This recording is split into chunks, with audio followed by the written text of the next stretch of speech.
नमस्कार दोस्तों, आप सभी का स्वागत है हमारे YouTube चैनल BCS अकेडमी पर। और आज की इस वीडियो में हम नीट IIT से रिलेटेड वीडियो लेकर आए हैं। इस वीडियो में हम चर्चा करेंगे जड़त्व आघूर्ण से रिलेटेड प्रमेय पर। देखिए, जड़त्व आघूर्ण ज्ञात करने के लिए हम दो प्रमेय पढ़ते हैं, लंबवत अक्षों की प्रमेय तथा समांतर अक्षों की प्रमेय। तो आज का जो हमारा वीडियो है वो लंबवत अक्षों की प्रमेय तथा समांतर अक्षों की प्रमेय होती क्या है और इनको कैसे यूज में लेते हैं, इसी पर ही आधारित है। इन दोनों प्रमेयों का हम उपयोग करते हुए किसी वलय, किसी चक्तिका, खोखले बेलन, ठोस बेलन, खोखले गोले, ठोस गोले और एक पतली छड़ के कारण से जड़त्व आघूर्ण अलग अलग घूर्णन अक्षों के रेस्पेक्ट ज्ञात करेंगे। तो ये जो आज का हमारा वीडियो है वो जड़त्व आघूर्ण ज्ञात करेंगे। विभिन्न आकृतियों से रिलेटेड अलग अलग घूर्णन अक्षों के सापेक्ष जड़त्व आघूर्ण कैसे ज्ञात करते हैं वो आज के इस वीडियो में हम डिटेल से समझेंगे। साथ में उन्हीं आकृतियों से रिलेटेड जो जड़त्व आघूर्ण के क्वेश्चन आंसर है वो भी आज के इस वीडियो में देखेंगे। तो काफ़ी महत्वपूर्ण वीडियो होने वाला है। विद्यार्थियों, यदि आप हमारे YouTube चैनल पर नए हैं तो चैनल को सब्सक्राइब कर लीजिए, साथ में बेल आइकन भी दबा दीजिए ताकि आपको आगे की वीडियोज़ की नोटिफिकेशन मिलती रहे। अब मैं इस वीडियो को स्टार्ट करता हूं। विद्यार्थियों, हम बात करेंगे, मैं यहाँ पर ज़्यादा थ्योरी यहाँ पर नहीं लिखवाने वाला। यदि आपको इससे रिलेटेड जो थ्योरी आपको चाहिए तो आप हमारे ऐप से भी इन टॉपिकों की या नीट से रिलेटेड जो नोट्स है वो प्राप्त कर सकते हैं। ऐप की जो लिंक है वो हमने इस वीडियो के डिस्क्रिप्शन में दे रखी है, वहाँ से जाकर आप प्राप्त कर सकते हैं। अब मैं इस वीडियो को स्टार्ट करता हूँ। देखिए, जड़त्व आघूर्ण प्रमेय, हम इसमें दो प्रमेय पढ़ेंगे। पहली जो प्रमेय है वो है लंबवत अक्षों की प्रमेय और दूसरी है समांतर अक्षों की प्रमेय। ये प्रमेय होती क्या है और कहाँ पर इसको अप्लाई किया जा सकता है। देखिए, लंबवत अक्षों की प्रमेय किसी पटल के लिए लागू होती है कि यदि कोई वस्तु है वो एक तल में व्यवस्थित है, एक तल में मौजूद है, तो उसके लिए ये लंबवत अक्षों की प्रमेय लागू होगी, उसे अप्लाई कर सकते हैं। Theorem of perpendicular axis. देखिए है क्या, जैसे हमारे पास में ये कोई वस्तु है, इस तरीके से कोई पटल है, ऐसे पटल है और ये इसकी मोटाई है, इस तरीके से इतना ये मोटा है। मैं यहाँ पर इस तरीके से दिखा देता हूँ, ये ऐसे है। ओके, तो यहाँ पर आप देखें कि हमारे पास में ये एक एक्सिस है, ये है घूर्णन एक्सिस, और इस तल के अंदर दो एक्सिस है, एक्स एक्सिस और ये वाई एक्सिस, दो एक्सिस है। और इस तल के ठीक लंब दिशा में ये वाली जो एक्सिस है वो है जेड एक्सिस। ठीक है, तो यहाँ पर एक्स और वाई एक्सिस दोनों ही इस पटल के तल में, ये पटल ऐसे है, एक ऐसी वस्तु है और एक्स और वाई इसके तल में है और जेड है वो इस तल के ठीक लंबवत है, ऊपर की ओर है। यहाँ तक क्लियर हो गया। तो लंबवत अक्षों की प्रमेय क्या कहती है कि इस जेड को यदि हम घूर्णन अक्ष है, ये हमारे पास में क्या है, घूर्णन अक्ष, तो जेड अक्ष के रेस्पेक्ट जो जड़त्व आघूर्ण है वो तल में मौजूद अक्षों के सापेक्ष जड़त्व आघूर्णों के योग के बराबर होती है। क्लियर करें, तल में मौजूद जो एक्सिस है वो एक तो एक्स एक्सिस है, एक वाई एक्सिस है। तो एक्स एक्सिस के रेस्पेक्ट जड़त्व आघूर्ण आई एक्स, वाई एक्सिस के रेस्पेक्ट जड़त्व आघूर्ण आई वाई। तो इन दोनों के योग के बराबर तल के लंबवत वाली जो एक्सिस होगी उसके रेस्पेक्ट जड़त्व आघूर्ण होगा। तो I Z equal to I X plus I Y होगा। ओके, तो ये है लंबवत अक्षों की प्रमेय। लंबवत अक्षों की प्रमेय का जो स्टेटमेंट है वो सुन लीजिए कि ये किसी तल के लंबवत घूर्णन अक्ष के रेस्पेक्ट जड़त्व आघूर्ण का मान तल में मौजूद लंबवत अक्षों के सापेक्ष जड़त्व आघूर्णों के योग के बराबर होता है। ये दोनों तल में होगी और ये तल के लंबवत होगी। यहां पर क्लियर हो जाना चाहिए, यह है लंबवत अक्षों की प्रमेय। अब हम दूसरी समांतर अक्षों की प्रमेय, थ्योरम ऑफ पैरेलल एक्सिस। देखिए ये किसके लिए लागू होगी, इसमें हमारे पास में इस तरीके से ये कोई पिंड है, ओके, और ये कोई घूर्णन अक्ष है, इसकी इस अक्ष के रेस्पेक्ट ये घूर्णन गति कर रहा है, ये पिंड है और ये इसकी घूर्णन अक्ष हो गई, ये इस तरीके से चक्कर लगा रहा है। तो ये है इसकी घूर्णन अक्ष। इन चीजों को आपको क्लियर करना है। घूर्णन अक्ष का मतलब हो गया जिसके रेस्पेक्ट ये घूर्णन गति कर रहा है, घूम रहा है, वो ये वाली एक्सिस है।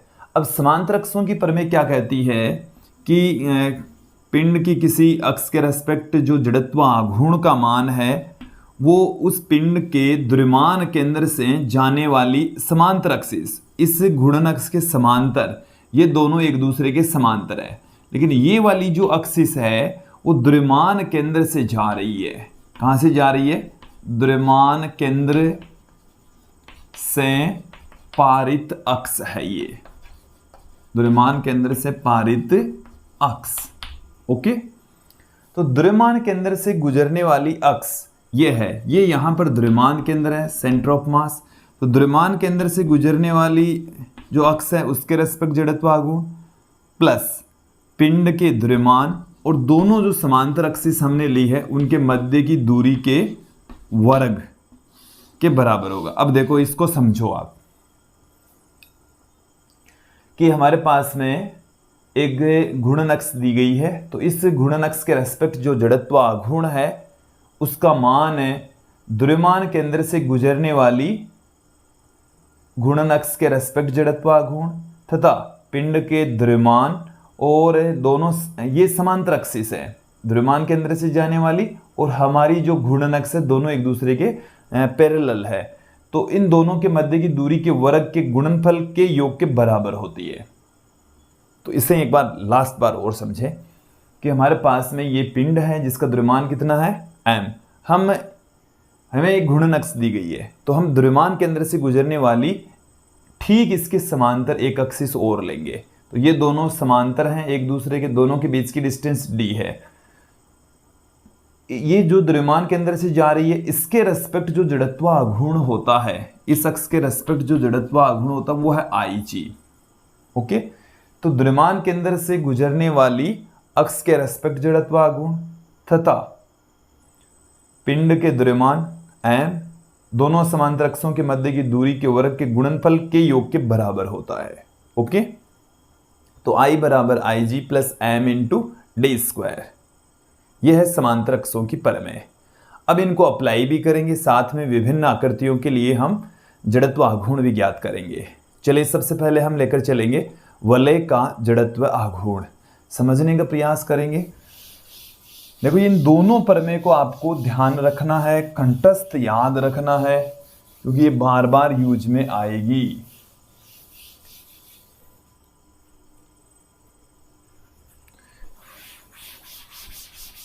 तो मैं यहां पर लेकर चल रहा हूं, सबसे पहले मैं लेकर चल रहा हूं वलय का जड़त्व आघूर्ण। वलय का जड़त्व आघूर्ण, वलय क्या होती है? रिंग। रिंग क्या चीज है? चूड़ी की भांति होती है। ये किसकी भांति है? चूड़ी की भांति है। अब इस चूड़ी की भांति कोई आकृति है तो उसका जड़त्व आघूर्ण क्या होगा वो देख लेते हैं। देखो जैसे मैं एक रिंग ले लेता हूं, ये बोर्ड के तल के लंबवत इस तरीके से रखी हुई है और इसके तल के लंबवत रखी हुई है, और इससे गुजरने वाली अक्ष ये है, ये इससे गुजरने वाली अक्ष है। इसका जो द्रव्यमान है वो कैपिटल M है। इसका द्रव्यमान क्या है? कैपिटल M, और ये इसका द्रव्यमान केंद्र है। ये इसका क्या है? द्रव्यमान केंद्र। ये इसकी घूर्णन अक्ष है। हम अलग अलग अक्षों के रेस्पेक्ट जड़त्व आघूर्ण ज्ञात करेंगे। मैंने जो घूर्णन अक्ष ली है ये इसके द्रव्यमान केंद्र से गुजर रही है। इस वृत्ताकार वलय का जो केंद्र होगा वही इसका द्रव्यमान केंद्र होगा, और वहीं से गुजरने वाली अक्ष के रेस्पेक्ट जड़त्व आघूर्ण कितना होगा। तो देखिए जो इसमें वलय का जो जड़त्व आघूर्ण है इसमें भी हम क्या ले रहे हैं? द्रव्यमान केंद्र से पारित, द्रव्यमान केंद्र से पारित वह तल के लंबवत, तल के लंबवत, तल के लंबवत है, और द्रव्यमान केंद्र से गुजरने वाली अक्ष के रेस्पेक्ट जड़त्व आघूर्ण क्या होगा ये हम देखना चाह रहे हैं। तो देखिए क्या होगा, इस अक्ष के रेस्पेक्ट जड़त्व आघूर्ण देखिए वलय के लिए जड़त्व आघूर्ण होता है I बराबर द्रव्यमान इंटू त्रिज्या का वर्ग, ये जड़त्व आघूर्ण होता है। ठीक है, ये आया कहाँ से, इसके लिए भी विद्यार्थियों हमने वीडियो बना रखे हैं। कक्षा 11 का जो सिलेबस है उसमें हमने एक एक टॉपिक की वीडियो बना रखे हैं। तो हम वैसे कैसे ज्ञात करते हैं, मैं आपको थोड़ा सा मोटा सा बता देता हूँ कि हम इसमें छोटे से अल्पांश का जड़त्व आघूर्ण ज्ञात करेंगे। तो छोटा सा अल्पांश dm और दूरी क्या हो गई r²। तो संपूर्ण द्रव्यमान के लिए इंटीग्रेशन कर देंगे, तो इधर का इंटीग्रेशन तो हो गया I, इधर का इंटीग्रेशन मतलब छोटे छोटे द्रव्यमानों का योग करेंगे तो मोटा द्रव्यमान मतलब टोटल द्रव्यमान आ जाएगा। तो यही तो है जड़त्व आघूर्ण। ओके, मतलब पहले अल्पांश द्रव्यमान के कारण से जड़त्व आघूर्ण ज्ञात करेंगे, फिर संपूर्ण रिंग की वजह से जड़त्व आघूर्ण ज्ञात करेंगे, तो ये आ जाएगा। ओके, अब इस घूर्णन अक्ष के रेस्पेक्ट जड़त्व आघूर्ण आ गया mr²। ये आपको ध्यान में रखना है, वलय के तल के लंबवत और द्रव्यमान केंद्र से पारित या उसके केंद्र से पारित, उसकी एक्सिस से पारित जो घूर्णन अक्ष है उसके रेस्पेक्ट जड़त्व आघूर्ण mr² होता है।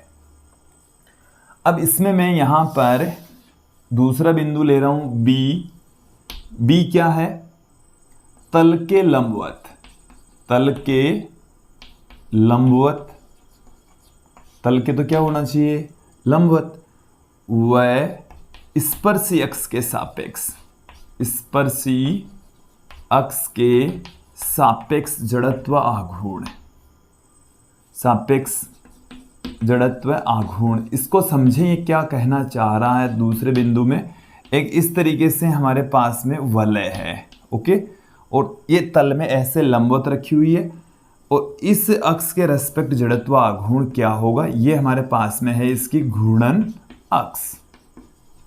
इस अक्ष के रेस्पेक्ट चारों ओर चक्कर लगा रहा है। देखिए, इस घूर्णन अक्ष के रेस्पेक्ट जड़त्व आघूर्ण ज्ञात करने के लिए हम समांतर अक्षों की प्रमेय अप्लाई करेंगे। तो द्रव्यमान केंद्र से पारित अक्ष के रेस्पेक्ट, ये द्रव्यमान केंद्र है, ये दोनों समांतर अक्ष हैं, जो इनके बीच की जो दूरी है d वो r के इक्वल है, और ये द्रव्यमान केंद्र से गुजरी है। तो द्रव्यमान केंद्र से गुजरने वाली अक्ष के रेस्पेक्ट जड़त्व आघूर्ण हमने देख लिया है। देखो कि भाई हम I बराबर तो mr² फॉर्मूला होता है, पर अलग अलग घूर्णन अक्ष के रेस्पेक्ट इसकी वैल्यू चेंज हो जाएगी। तो ये द्रव्यमान केंद्र से गुजर रही, इसको मैंने IG से पुट कर दिया इस स्थिति में, ये जो कि क्या है mr²। मुझे इस अक्ष के रेस्पेक्ट जड़त्व आघूर्ण चाहिए, तो इस अक्ष के रेस्पेक्ट जो जड़त्व आघूर्ण है उसके लिए हम लगा देंगे समांतर अक्षों की प्रमेय, समांतर अक्षों की प्रमेय। समांतर अक्षों की प्रमेय अभी भी मैंने बताई है, I बराबर क्या होता है IG प्लस md²। तो IG का मान यहाँ पर तो है mr², d यहाँ पर है r, तो ये हो गया mr²। तो I का मान कितना आ गया 2mr² आ गया। तो इस अक्ष के रेस्पेक्ट जड़त्व आघूर्ण कितना आ गया, I बराबर 2mr²। ठीक है, अब हम अन्य एक्सिस और लेते हैं। यहां पर देखिए, इन चीजों को आपको ध्यान में रखना ही रखना है, क्योंकि एक चीज याद रहेगी तब दूसरी आएगी, दूसरी याद रहेगी तो तीसरी आएगी। अब मैं ले रहा हूं C पार्ट, वलय के व्यास के सापेक्ष, वलय के व्यास के सापेक्ष जड़त्व आघूर्ण। ये हमारे पास में वलय है, और इसमें एक व्यास ये हो गया, ये भी इसका व्यास हो गया। ये जैसे मैं एक्स एक्सिस कह दूं, ये वाई एक्सिस कह दूं, और जो जेड एक्सिस होगी वो इसके ठीक लंबवत होगी ऐसे। और इस जेड एक्सिस के रेस्पेक्ट तो हम जड़त्व आघूर्ण ज्ञात कर चुके हैं, ये रहा द्रव्यमान केंद्र से तल के लंबवत गुजरने वाली अक्ष यही है।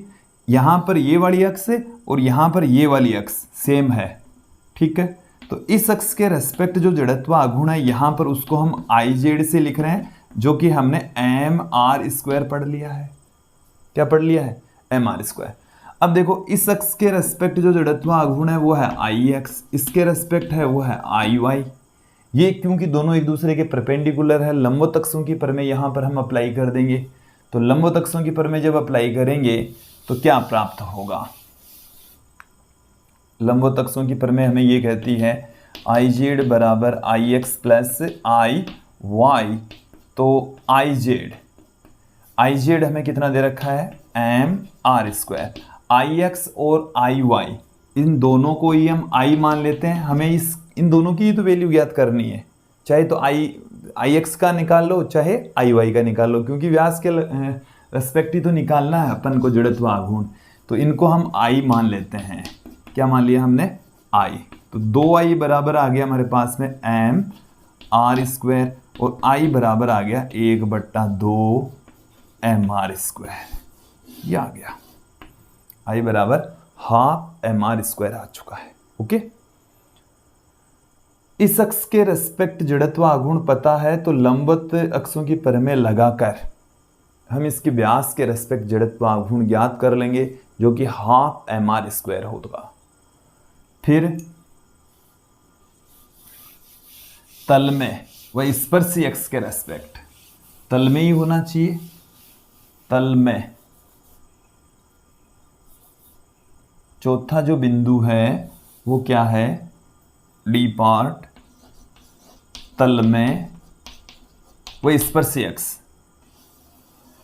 ये हमारे पास में वलय है और इस वलय के व्यास के रेस्पेक्ट जड़त्व आघूर्ण, ये द्रव्यमान केंद्र से भी गुजर रही है, इसके रेस्पेक्ट जड़त्व आघूर्ण हमने 1/2 mr² निकाल लिया है। और हमें इस अक्ष के रेस्पेक्ट जड़त्व आघूर्ण चाहिए, इस अक्ष के रेस्पेक्ट जड़त्व आघूर्ण चाहिए। ये इसकी घूर्णन अक्ष है। देखना समझना तो इन चीज़ों को, इन दोनों के बीच की डिस्टेंस d है और इसकी रेडियस भी r है। तो d और r यहाँ पर बराबर है, ये सेंटर ऑफ मास से गुजरेंगे। देखो अभी हमने इसके द्रव्यमान केंद्र से गुजरने वाली अक्ष के रेस्पेक्ट जड़त्व आघूर्ण mr² बताया था, लेकिन वो जो mr² वाली अक्ष थी ना, वो इस तल के लंबवत थी। हालांकि वो भी द्रव्यमान केंद्र से गुजर रही थी, ये भी द्रव्यमान केंद्र से गुजर रही है, लेकिन ये तल में है। द्रव्यमान केंद्र से गुजर रही है बट ये तल में है। तो तल वाली का जड़त्व आघूर्ण कितना है, हाफ mr², जो कि ये रहा। तल वाली के रेस्पेक्ट आई एक्स का मान आई है, जो कि आई हमने कितना निकाला, हाफ mr² निकाला। क्या निकाला, हाफ mr²। तो द्रव्यमान केंद्र से गुजरने वाली और तल में जो अक्ष है उसके रेस्पेक्ट जड़त्व आघूर्ण हाफ mr² होता है। अब तल के अंदर ही और इसकी स्पर्शी अक्ष के रेस्पेक्ट जो जड़त्व आघूर्ण है वो ज्ञात करेंगे। तो समांतर अक्षों की परिमेय लगा देंगे। I बराबर होता है ID प्लस md²।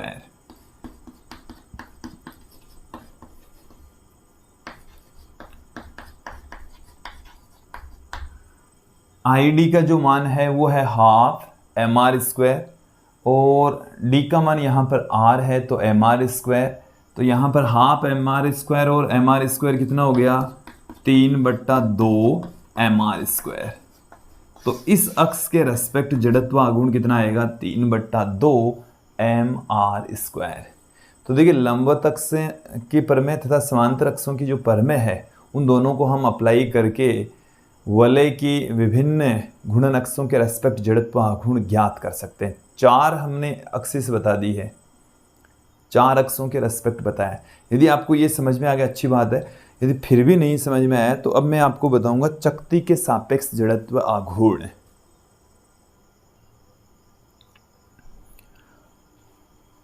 अब पहले तो हम देख लेते हैं एक क्वेश्चन, फिर देखेंगे चकती का जड़त्व आघूर्ण कि एक अर्धवर्तीय वलय के तल के लंबवत व केंद्र से जाने वाली अक्ष के सापेक्ष जड़त्व आघूर्ण क्या है।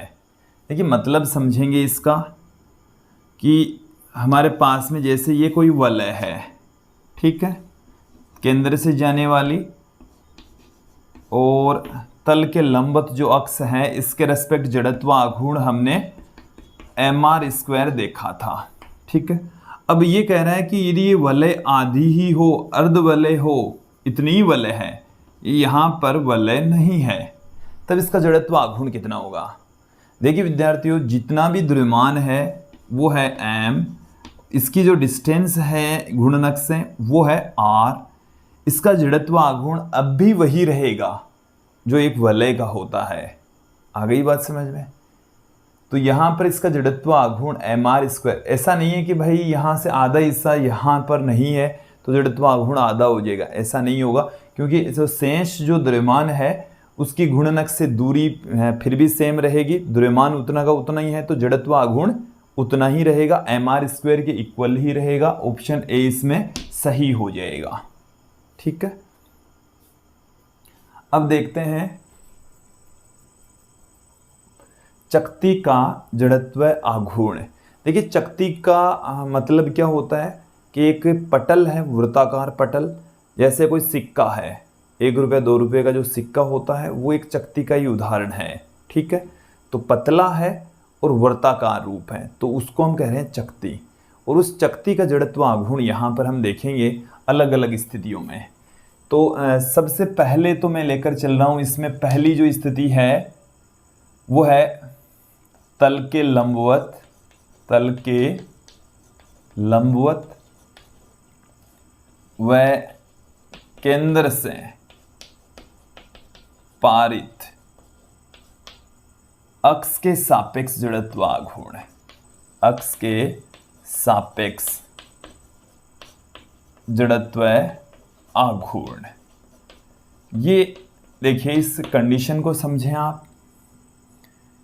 इस तरीके से हमारे पास में चकती है, ये चकती है, सिक्के जैसी है, इस तरीके से ये हमारे पास में चकती है, बोर्ड के तल के लंबवत इस तरीके से रखी हुई, ये इसका केंद्र है। तो तल के लंबवत, चकती के तल के लंबवत और केंद्र से गुजरने वाली जो अक्ष है उसके रेस्पेक्ट जड़त्व आघूर्ण कितना होगा ये हमें ज्ञात करना है। तो इसकी जो रेडियस है वो है कैपिटल R, द्रव्यमान है वो कैपिटल M और ये इसकी घूर्णन अक्ष है। तो देखिए इसका जो जड़त्व आघूर्ण है वो 1/2 mr² होता है, ये आपको ध्यान रखना है। बाकी के हम लंबवत अक्षों तथा समांतर अक्षों की परमें लगाकर ज्ञात कर लेंगे। देखिए वलय का तो क्या था, इसी अक्ष के रेस्पेक्ट वलय का तो था mr², लेकिन चकती का क्या हो गया, हाफ mr²।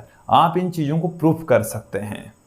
ठीक है, बहुत सारी वलय लेकर हम इस चकती को निर्मित मान सकते हैं और फिर इसका इंटीग्रेशन करेंगे तो ये आ जाएगा हमारे पास में।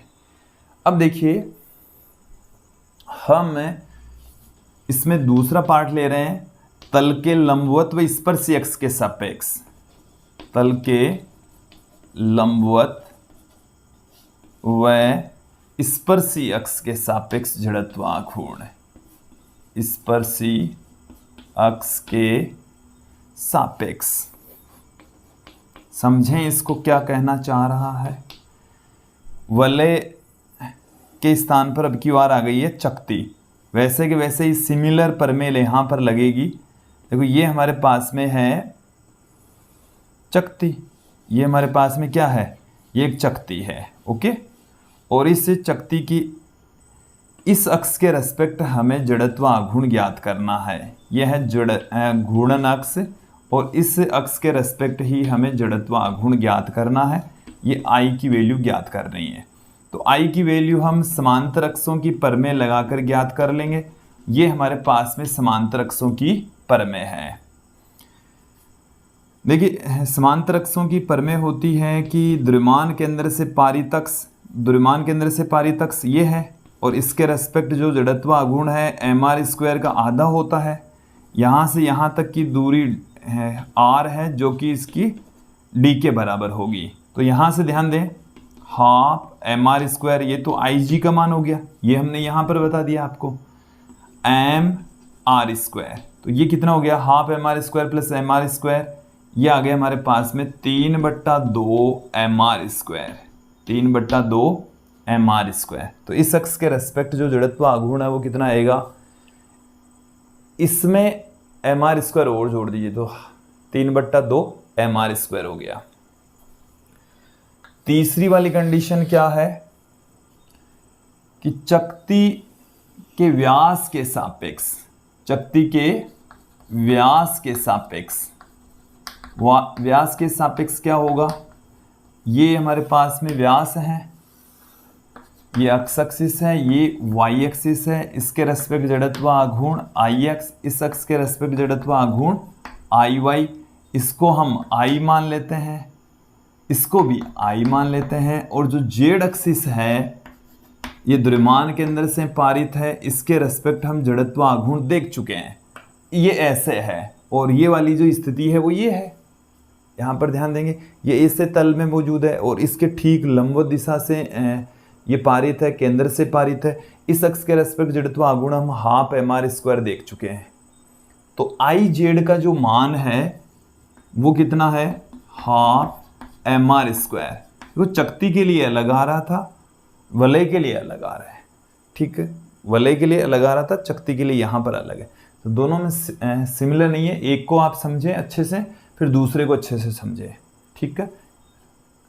अब यहाँ पर आप ध्यान दें, लंबवत अक्षों की प्रमेय हमें क्या कहती है, आई जेड बराबर आई एक्स प्लस आई वाई। तो आई जेड, आई एक्स का जो मान है वो तो है आई जेड का भी मान रख देता हूँ मैं हाफ mr², ये भी आई।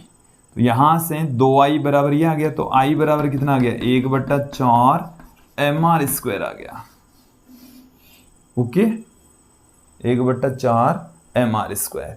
अब हमें क्या करना है, इस वाली अक्ष के रेस्पेक्ट जड़त्व आघूर्ण ज्ञात करना है। इस अक्ष के रेस्पेक्ट ये घूर्णन अक्ष है, ये द्रव्यमान के अंदर से पारित अक्ष है आई जी, और इस अक्ष के रेस्पेक्ट तो जड़त्व आघूर्ण आई हमने अभी ज्ञात किया था 1/4, क्योंकि व्यास के रेस्पेक्ट जड़त्व आघूर्ण ये है।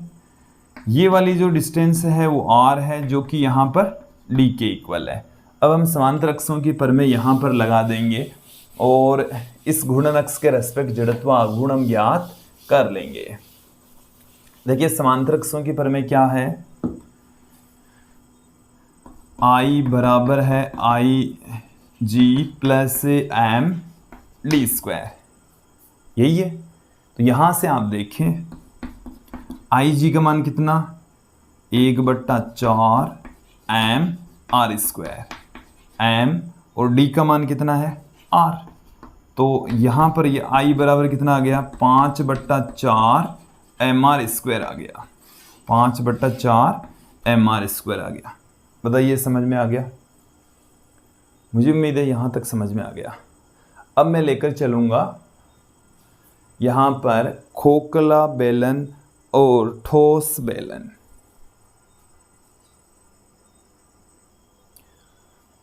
पहले हम देखेंगे पतली छड़ का जड़त्व आघूर्ण।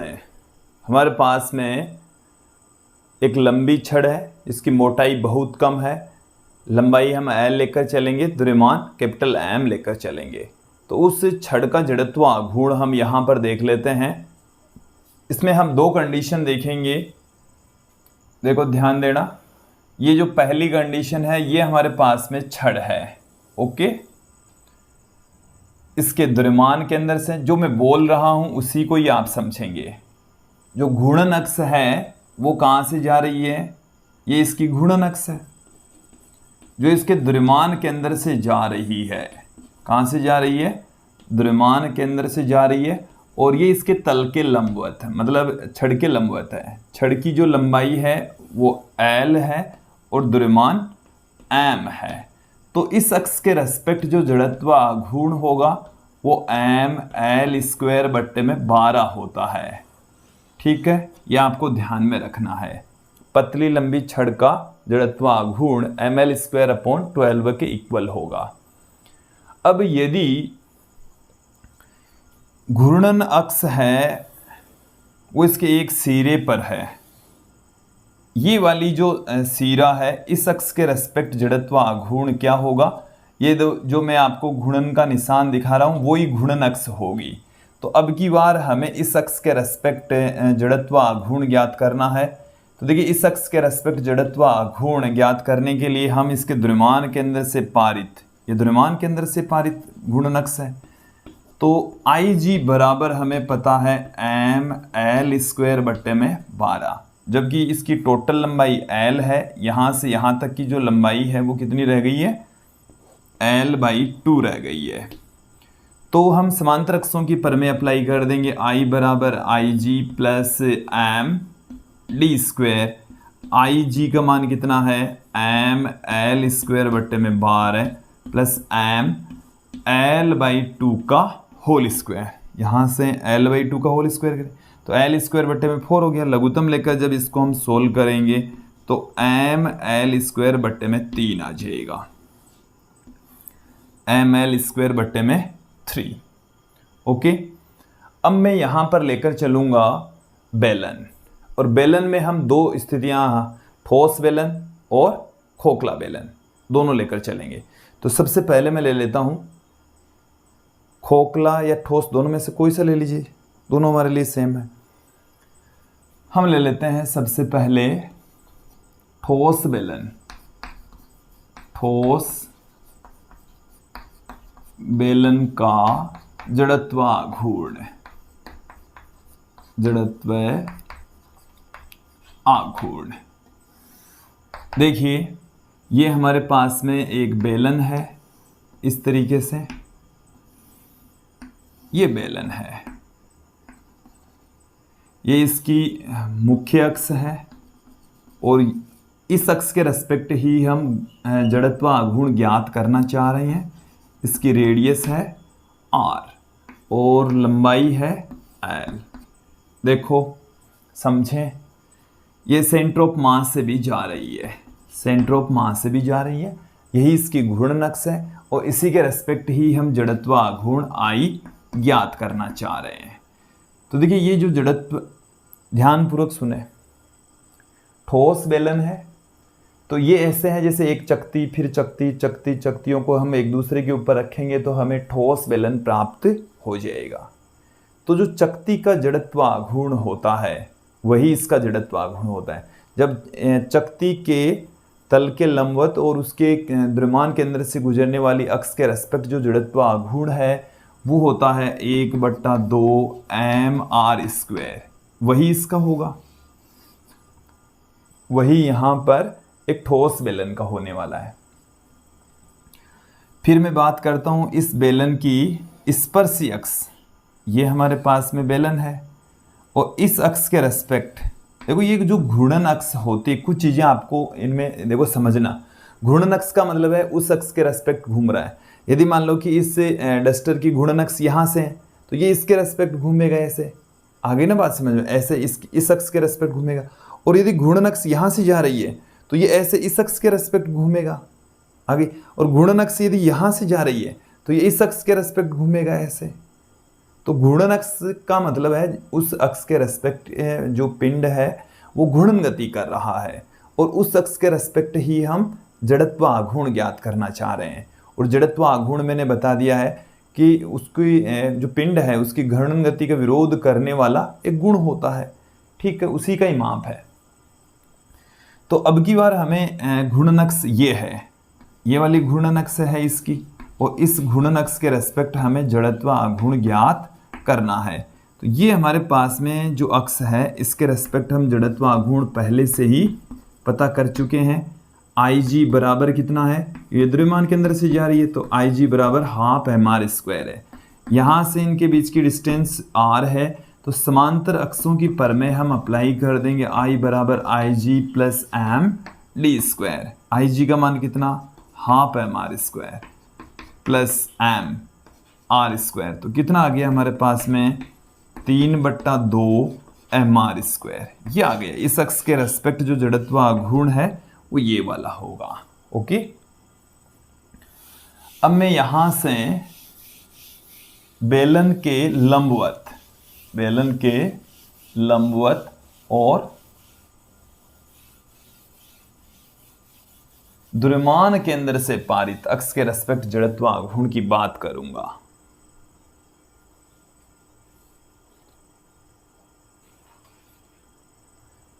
देखें हम क्या करेंगे, ये अभी तो हमने ये वाली निकाली, अब हम इस अक्ष के रेस्पेक्ट निकालेंगे। ऐसे बेलन ऐसे है और द्रव्यमान के अंदर से जा रही है अक्ष और इसके लंबवत भी है। तो देखें इस तरीके से हमारे पास में एक बेलन है, ऐसे बेलन ठोस बेलन है, ठीक है। इस अक्ष के रेस्पेक्ट जड़त्व आघूर्ण हम निकाल चुके हैं।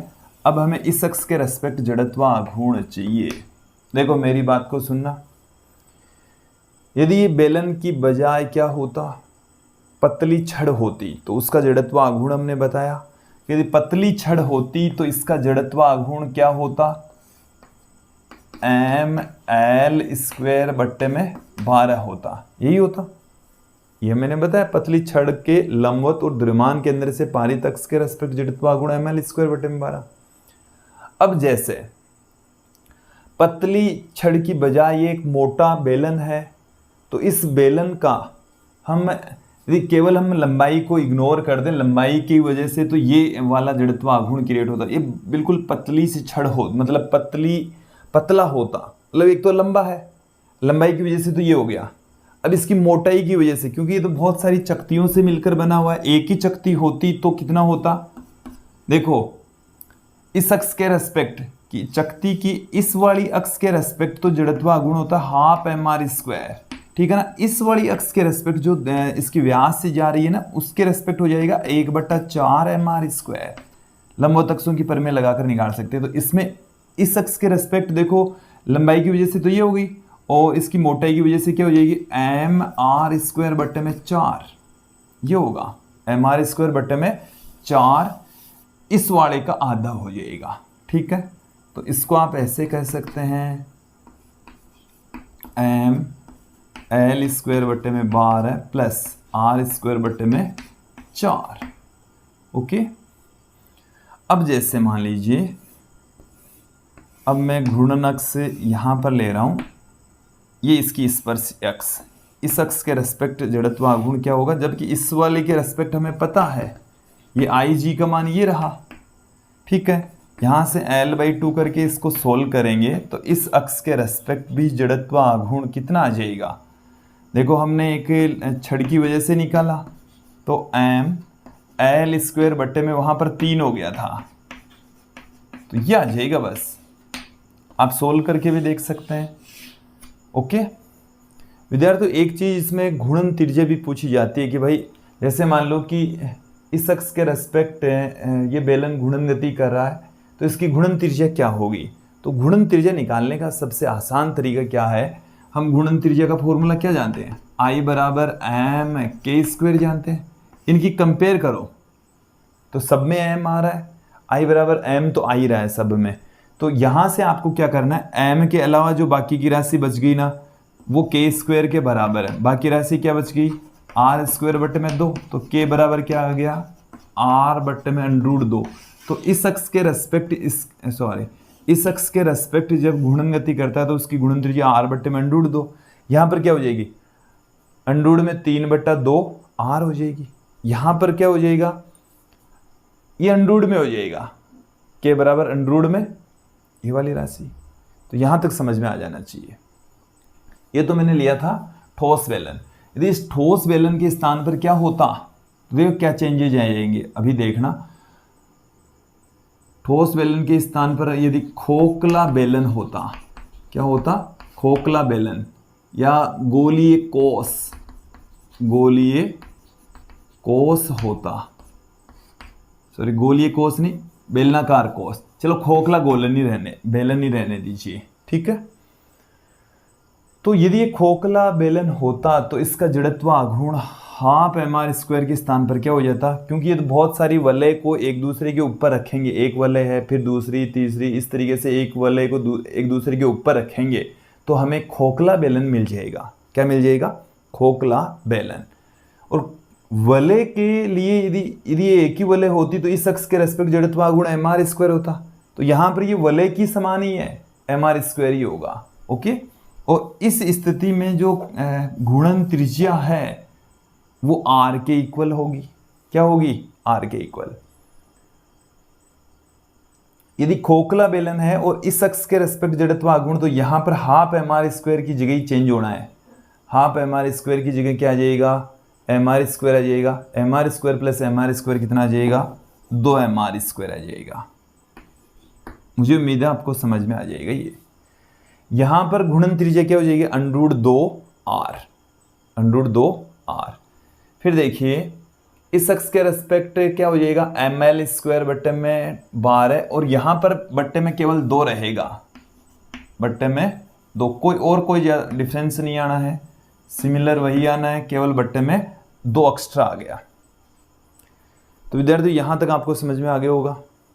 अब मैं अंतिम जो हमारी आकृति है वो है गोला, और गोले में भी हम 2 लेंगे, खोखला गोला और ठोस गोला, दोनों देख लेते हैं। सबसे पहले हम देख लेते हैं ठोस गोले के कारण से जड़त्व आघूर्ण। ठोस गोले के कारण, ठोस गोले के कारण जड़त्व आघूर्ण। ये हमारे पास में एक ठोस गोला है और इसके व्यास के सापेक्ष, व्यास है जो कि द्रव्यमान केंद्र से भी गुजर रहा है, रेडियस इसकी r है, द्रव्यमान कैपिटल M है, इस अक्ष के रेस्पेक्ट ये घूर्णन गति कर रहा है, ये इसकी घूर्णन अक्ष है। इस अक्ष के रेस्पेक्ट जो जड़त्व आघूर्ण है I बराबर 2/5 mr² होता है। ये भी आप ध्यान में रखें, माइंड में रखें। तो किसी भी ठोस गोले के व्यास के रेस्पेक्ट जो जड़त्व आघूर्ण है वो 2/5 mr² होता है, 2/5 mr² होता है। यदि इसकी स्पर्श रेखा की मैं बात करूं,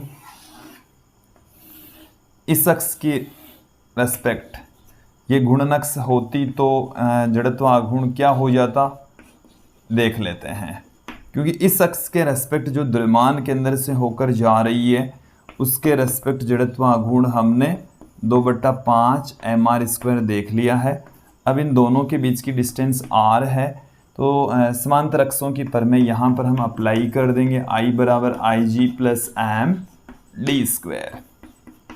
IG का मान कितना, 2/5 mr² प्लस md का मान कितना, दोनों समांतर अक्षों के बीच की डिस्टेंस होती है d, तो mr²। तो ये I बराबर कितना आ गया, 7/5 mr² आ गया है विद्यार्थियों। यहाँ तक आपको समझ में आ जाना चाहिए, कहीं कोई दिक्कत नहीं होनी चाहिए। अब हम आगे बढ़ेंगे, यहाँ से बात करेंगे गोलीय कोस या खोखले गोले की। गोला लेकर चल रहे हैं, ठोस गोला हो चुका है, अब हम लेंगे खोखला गोला। देखिए खोखले गोले के लिए क्या होगा, जड़त्व आघूर्ण देख लीजिए, खोखला गोला, खोखला गोला ले रहे हैं या गोलीय कोस कह दीजिए। ये खोखला है, तो खोखला गोला है और इसके व्यास के सापेक्ष ये इसकी घूर्णन अक्ष है, इसकी रेडियस कैपिटल R है, द्रव्यमान कैपिटल M है, ये इसकी घूर्णन अक्ष है। ओके, तो इस घूर्णन अक्ष के रेस्पेक्ट जो जड़त्व आघूर्ण है वो 2/3 mr² होता है। देखो इसको भी दिमाग में फिट बैठाओ, ये ठोस गोला होता तो 2/5 mr², खोखला गोला है तो 2/3 mr²। देखें इसकी स्पर्श रेखा के रेस्पेक्ट, इस अक्ष के रेस्पेक्ट घूर्णन गति कर रहा है ये गोला, और ये द्रव्यमान केंद्र से पारित अक्ष है जिसके रेस्पेक्ट जड़त्व आघूर्ण हम 2/3 mr² देख चुके हैं। तो I बराबर IG प्लस md²। IG कितना, 2/3 mr² प्लस mr² कितना आ गया, 5/3 mr² आ गया। तो इस अक्ष के रेस्पेक्ट जड़त्व आघूर्ण ये आएगा, क्योंकि दोनों अक्षों के बीच की जो डिस्टेंस है वो r है, द्रव्यमान m है, कहीं कोई दिक्कत नहीं है। एक बार यदि मेथड समझ में आ गया तो बाकी सारी समझ में आ जाएगी। तो विद्यार्थी यहाँ पर जो पहली वाली स्थिति है वो आपको स्पेशली याद रखनी है, बाकी भी आप आसानी से याद कर लेंगे, प्रमेय को लगाकर अप्लाई कर देंगे। माइंड में रखें, कम से कम एक तो माइंड में रखें ताकि दूसरी वाली अन्य अदर है वो आसानी से हम निकाल सकें। ओके, अब विद्यार्थियों हमने सभी आकृतियां ले ली है। अब हम कुछ क्वेश्चंस यहाँ पर लेंगे जो जड़त्व आघूर्ण है, जो अभी हमने आकृतियां बताई है उन पर ही आधारित होंगे। चलिए देख लेते हैं।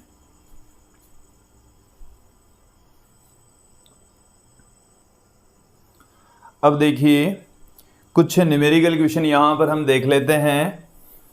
हमारे पास में एक न्यूमेरिकल क्वेश्चन देखिए क्या है कि 2 किलोग्राम द्रव्यमान के 5 कण 0.1 मीटर त्रिज्या एवं नगण्य द्रव्यमान की एक वर्ती चकती की परिधि से जुड़े हैं। इसके तल के लंबवत व केंद्र से होकर गुजरने वाली अक्ष के रेस्पेक्ट जड़त्व आघूर्ण क्या होगा? समझें। इस तरीके से हमारे पास में चकती है, सॉरी वलय है, और इसमें 5 द्रव्यमान रखे हुए हैं। इस तरीके से 5 द्रव्यमान मौजूद हैं, तो इसकी जो घूर्णन अक्ष है इन पांचों ही द्रव्यमान से सेम दूरी पर होगा। देखिए एक के रेस्पेक्ट जो जड़त्व आघूर्ण होगा उसका 5 गुना हो जाएगा। एक के रेस्पेक्ट जो जड़त्व आघूर्ण है वो mr², तो यहां से 5, m यहां पर कितना है 2, r यहां पर कितना है 0.1, तो 0.1 गुणा 0.1, यहां से गुणा करेंगे तो 10 हो गया, 10 को इससे गुणा करेंगे तो पॉइंट हट जाएगा, 0.1 रह जाएगा, तो 0.1 किलोग्राम इंटू मीटर स्क्वायर, ये इसका जड़त्व आघूर्ण आ जाएगा। देखो एक कण का जड़त्व आघूर्ण mr², तो 5 का क्या हो जाएगा 5 इंटू mr², तो ये आ जाएगा हमारे पास में। काफ़ी क्वेश्चन बड़ा है, थोड़ा सा समझने का है, कोई दिक्कत नहीं है, आसान है। ठीक है, फिर देखो आगे कि एक पतली छड़ की लंबाई 1 मीटर एवं द्रव्यमान 0.6 किलोग्राम है। पतली छड़ है, लंबाई हमें दे रखी है, द्रव्यमान हमें दे रखा है। छड़ के एक सिरे से 20 सेंटीमीटर की दूरी पर स्थित तथा छड़ की लंबाई के लंबवत अक्ष के रेस्पेक्ट जड़त्व आघूर्ण क्या होगा? देखिए हमारे पास में जो छड़ है वो 1 मीटर लंबी है, मैंने यहाँ पर बना ली है। ये 0 सेंटीमीटर से ये 100 सेंटीमीटर तक, और 50 सेंटीमीटर से जाने वाली अक्ष के रेस्पेक्ट जो जड़त्व आघूर्ण होता है वो होता है ml²/12। हमें क्या कहा गया है कि इसके एक सिरे से 20 सेंटीमीटर की दूरी पर स्थित, एक सिरे से यहां से इस सिरे से ले लो, तो यहां से थोड़ा ज़्यादा नज़दीक बना दिया मैंने।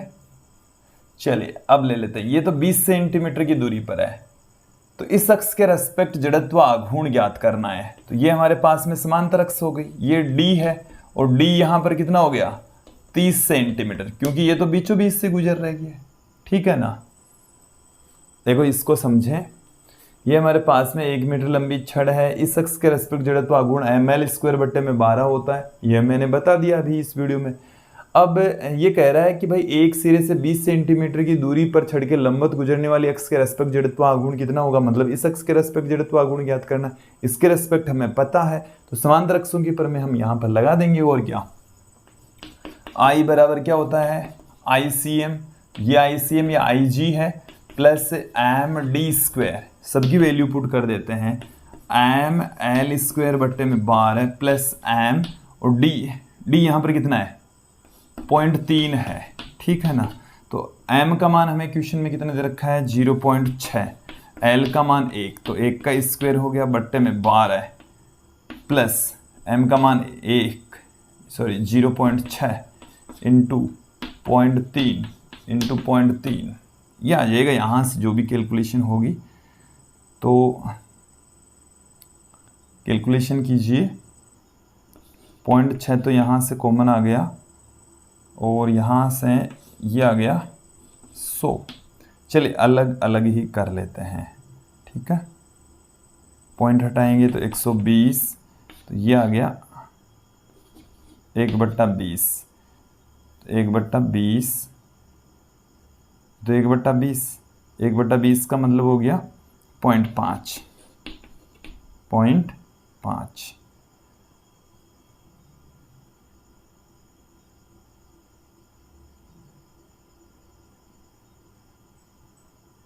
.05 होगा, 0.05, फिर प्लस में प्लस में। विद्यार्थी यहाँ से कुल मिलाकर बात यह है कि इसकी कैलकुलेशन करनी है। देख लीजिए 0.6 पॉइंट यहाँ पर आ जाएगा 0.9। तो चलिए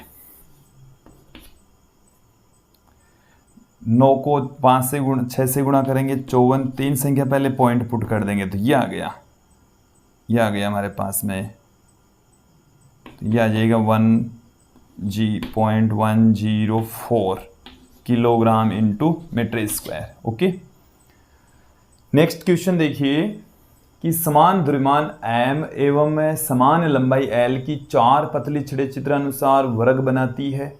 तो इस निकाय का केंद्र O से गुजरने वाली एवं इसके तल के लंबवत अक्ष के परितः जड़त्व आघूर्ण क्या होगा। एक बार क्वेश्चन को समझ लें। हमारे पास में 4 छड़ें हैं, प्रत्येक छड़ का द्रव्यमान कैपिटल M है, लंबाई L है और वो इस तरीके से रखी हुई है कि वो एक वर्ग का निर्माण करती है। वर्ग का केंद्र है O और उस केंद्र से गुजरने वाली इसके तल के लंबवत, मतलब इस तरीके से कोई अक्ष है गुणन अक्ष, इसके रेस्पेक्ट ये चक्कर लगा रहा है। तो उस अक्ष के रेस्पेक्ट जड़त्व आघूर्ण क्या होगा। तो एक तो देखिए क्या करना, अपन को एक छड़ के रेस्पेक्ट जड़त्व आघूर्ण ज्ञात करना है। घूर्णन अक्ष ऐसे है बोर्ड के तल के लंबवत। तो जैसे मैंने ये वाली ले ली घूर्णन अक्ष, ये हमने ले लिया घूर्णन अक्ष, इसको हमने कह दिया A, इसको कह दिया B, ये जो डिस्टेंस है वो L।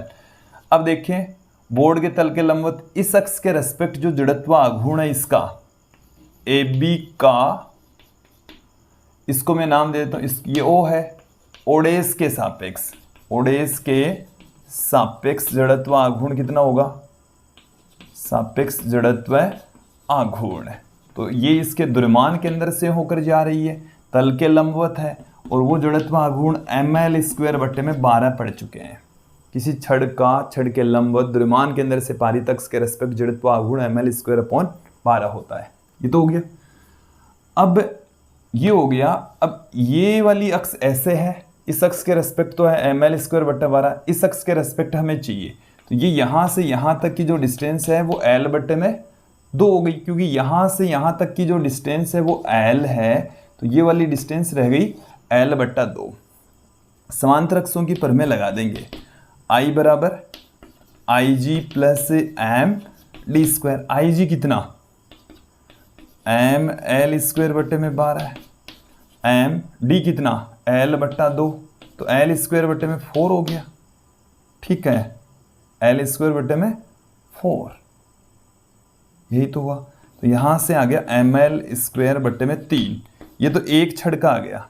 तो कुल जड़त्व आघूर्ण कितना आ जाएगा, कुल, तो कुल के लिए 4 इंटू आई कर देंगे, तो 4 इंटू 4 बट्टा 3 ml स्क्वायर बट्टे में ये आ जाएगा बस 4 बट्टा 3 ml स्क्वायर।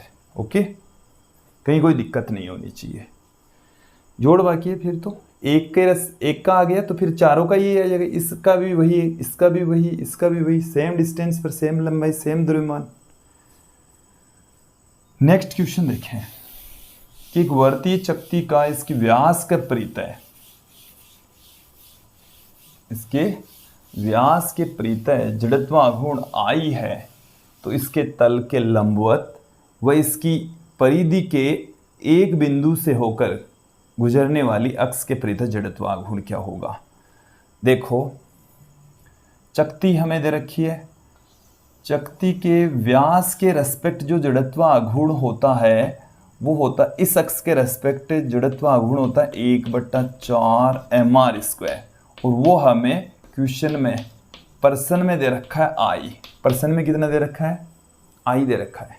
देखो किसी एक समान वर्ती चकती का इसके व्यास के परितः जड़त्व आघूर्ण कितना है, I है। तो यहाँ से क्वेश्चन से ही क्या निकल जाएगा, mr स्क्वायर बराबर आ गया 4I। अब ये क्या कहना चाह रहा है कि इसके तल के लंबवत व इसकी परिधि के एक बिंदु से, ये चकती तो तल के लंबवत और इस तरीके से देखो इस अक्ष के रेस्पेक्ट जड़त्व आघूर्ण होता है mr स्क्वायर बट्टे में 2। इस अक्ष के रेस्पेक्ट कितना हो जाता है जड़त्व आघूर्ण में, उसको I डैश से कह दूं, और ये कितना होता है, देखो ध्यान देना, समांतर अक्षों की पर में आप लगा दो, डी बराबर आई रख दो, तो आई जी का मान तो एम आर स्क्वायर, ये एम आर स्क्वायर कितना हो गया 3/2 एम आर स्क्वायर होता है। अब ध्यान देना एम आर स्क्वायर तो 4i के बराबर है ना, तो 2 से 2 कट जाएगा, 6i आ जाएगा। तो हमें जो क्वेश्चन दे रखा है उसका आंसर आएगा 6i। कितना आएगा 6i। अब हम कुछ क्वेश्चंस और देखेंगे, अभी कुछ महत्वपूर्ण क्वेश्चन हम और ले लेते हैं। अब देखिए कुछ क्वेश्चन से हम और देख लेते हैं। हमारे पास में क्या है, देखिए कि कैपिटल एम द्रव्यमान एवं कैपिटल आर त्रिज्या के 3 वलयों को दर्शाए गए चित्रानुसार व्यवस्थित किया गया है। तो वाई वाई डैश के सापेक्ष जड़त्व आघूर्ण क्या होगा। 3 वलय हैं, 1, 2 और 3 तल में मौजूद हैं। तो इस पूरे निकाय का जड़त्व आघूर्ण क्या होगा। तो देखिए हम अलग अलग ज्ञात करेंगे। इस वलय का जड़त्व आघूर्ण ज्ञात करेंगे, इसका तो व्यास के रेस्पेक्ट हो जाएगा, इसका तल के अनुदिश और स्पर्शी अक्ष के सिमिलर तरीके से इसकी का। तो क्या हो जाएगा, एक एक करके देख लेते हैं। देखो इसका जो जड़त्व आघूर्ण है वो मैं I1 कह दूं, इसका I2 कह दूं, इसका I3 कह दूं। तो कुल जड़त्व आघूर्ण है वो I1 plus I2 plus I3। I1 का मान किसी वलय के व्यास के सापेक्ष जो जड़त्व आघूर्ण है वो 1/2 mr स्क्वायर होता है। और यदि कोई स्पर्शी अक्ष तल में मौजूद होती है तो उसका जड़त्व आघूर्ण 3/2 mr स्क्वायर। इसमें 1/2 mr स्क्वायर में इसकी स्पर्शी अक्ष ही होगी, एक तरीके से ये इसकी स्पर्शी अक्ष होगी, तो 3/2 mr स्क्वायर हो गया। और सिमिलर तरीके से ये होना है तो इसका दुगुना हो जाएगा, 2 से 2 कट जाएगा, 3 और आधा कितना हो गया 3.5, मतलब 7/2 mr स्क्वायर इसका आंसर आ जाएगा। नेक्स्ट क्वेश्चन देखें कि समान त्रिज्या तथा समान द्रव्यमान वाली वृत्ताकार चकती तथा वृत्ताकार वलय की घूर्णन त्रिज्याओं का अनुपात। ध्यान देना, एक तो है वृत्ताकार चकती, एक है वृत्ताकार वलय, दोनों का द्रव्यमान और त्रिज्याएं समान है तो उनकी घूर्णन त्रिज्याओं का अनुपात। तो सबसे पहले हम ले रहे हैं चकती। तो चकती का जड़त्व आघूर्ण कितना होता है, I बराबर होता है 1/2 mr स्क्वायर। और इसकी जो घूर्णन त्रिज्या है वो क्या होगी, देखो यहां से ध्यान देना, r²/2 का रूट, तो r/√2 हो गया। फिर वलय की बात करता हूं मैं, वलय का जड़त्व आघूर्ण क्या हो जाएगा mr स्क्वायर। तो इसका घूर्णन त्रिज्या क्या हो जाएगी r। हमें क्या पूछा है क्वेश्चन में, इनकी घूर्णन त्रिज्याओं का अनुपात पूछा है, ठीक है। तो यहां से r कैंसिल हो गया, 1/√2 मतलब 1:√2 आ जाएगा। ओके, समझ में आ जाना चाहिए। नेक्स्ट क्वेश्चन देखिए कि एक समरूप छड़ का जड़त्व आघूर्ण एक सिरे से लंबवत गुजरने वाली अक्ष के सापेक्ष I1 है। कितना है I1। एक समरूप छड़ का जड़त्व आघूर्ण एक सिरे से लंबवत गुजरने वाली अक्ष के सापेक्ष I1 है। तो I1 का मान कितना होगा, I1 बराबर ml²/3, क्योंकि एक समरूप छड़ का जड़त्व आघूर्ण एक सिरे से लंबवत गुजरने वाली अक्ष के सापेक्ष कितना है I1 है। इस छड़ को मोड़कर वलय बनाई जाती है जिसका व्यास के परित जड़त्व आघूर्ण I2 है। वलय का व्यास के रेस्पेक्ट जो जड़त्व आघूर्ण होता है वो होता है mr²/2, वलय का व्यास के रेस्पेक्ट। अब यहाँ पर हमें इस क्वेश्चन में कहा गया है कि जो छड़ है उसी को ही मोड़कर वलय बनाइए। तो इसका मतलब है कि जो लंबाई है वलय की, जो परिधि है 2πr, वो L के बराबर है। 2πr किसके बराबर है, L के बराबर है। तो यहाँ से R बराबर कितना गया L/2π। हमें क्या चाहिए, I1/I2 चाहिए। तो I1 का मान क्या है ml²/3, ये क्या हो जाएगा m/2, r का मान है l/2 इसका स्क्वायर, देन यहाँ से क्या आ गया ml², ये 4π², 2 गुणा 4π², ml² से ml² कैंसिल हो गया, ये आ गया 8π²/3, 8π²/3 आ गया है।